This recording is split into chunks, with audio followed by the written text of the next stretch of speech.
That elephant in the room is tearing up your stuff. You better get that elephant out the room. Can't speak to me. Now you mad at somebody else. I ain't done nothing to you for you to treat me that way. And I ain't gonna let you abuse me to prove that I love you. I'm not gonna let some of y'all need to get that in y'all head. I ain't gonna let you abuse me. You gotta have that standard yourself. I ain't letting you abuse me to prove I love you. If this is my standard, this is my standard. I ain't coming down cause it's you. Are y'all hear what I'm saying? And some of y'all hurt is y'all friend. You nurse it, it's a person, it's like human. And you let it grow up from a child sometime. And you've nursed that hurt like an imaginary friend. It's always there, it comforts you.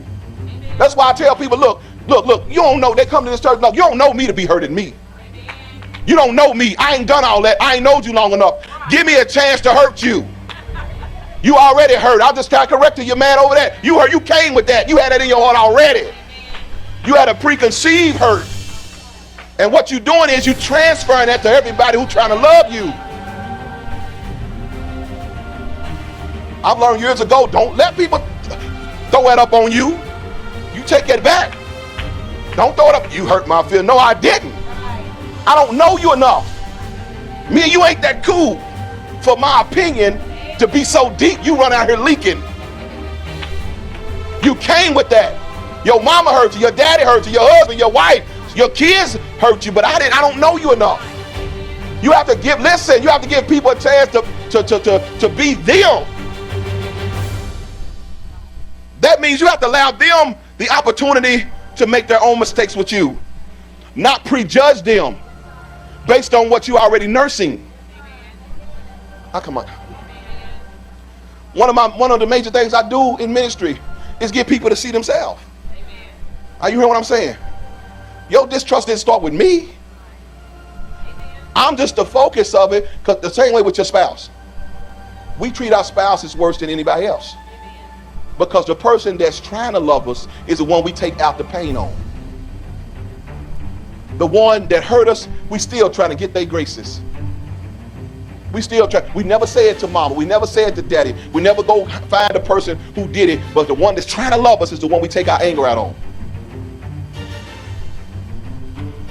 Come on, y'all quiet. Are y'all hearing? Am I not making any sense?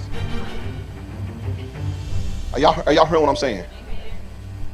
And we have to understand that now what did Cain do?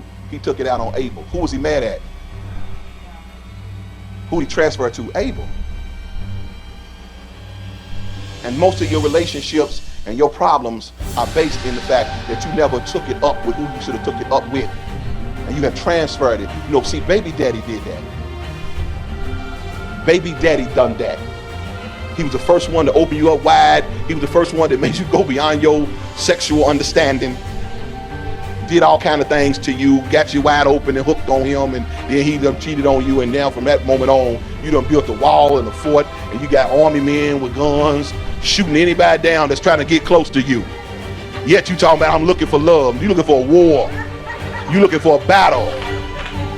You ain't looking for no love. You got too much infantry and artillery and defense to be loved. And that's why when you marry these people, when you get in relationship with them, you feel like, man, you got to fight through rows of people. And you thought, and then you say, what's the problem? They tell you, well, this is the problem. Then you try to fix that. Then there's another problem. You say, what? There's another problem. There's another problem. Why? Because they got infantries of people for protecting themselves. That's why you got to say, man, look, decide, what do you want? Decide.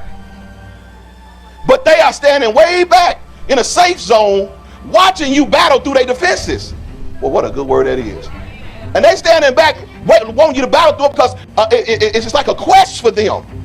That if you can get to her, then you love me. Well, by the time a person gets shot, stabbed, run over, they don't want you no more. You ain't worth this fight. See, some of y'all have ran off good people, trying to prove them yourself with your own obstacle course. And some of y'all hurt is your friend. You nurse it, it's a person, it's like human. And you let it grow up from a child sometime, and you nurse that hurt like an imaginary friend. It's always there. It comforts you.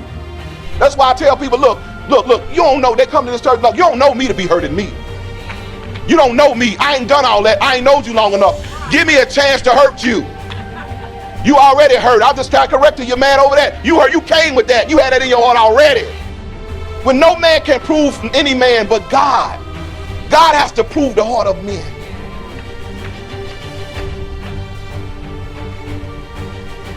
Have you ever been around somebody that's like that? Their hurt keeps changing. They said it was this. Then you fix that, and then now there's this. And now it's this. It was. You start scratching your head trying to figure out what's wrong. What you ain't figured out, if you were spiritual, you would see they way over here. Way back away from the front line. They ain't even fighting. They just watching you swing at what they done built to protect themselves. You just swinging and stuff, and you only, they way over here. And then the bad thing about it, when a person really charges forward and say, you know, I'm going to go through this to prove to you, I'm going to go, you get too close, start building stuff up again. Because their pain, listen, they worship their hurt. That's what they are really worshiping. That's why when you get around them, what are they talking about? He did that to me, and I remember they did that to me. Y'all heard what I'm saying? This helping anybody? When no man can prove any man but God. God has to prove the heart of men.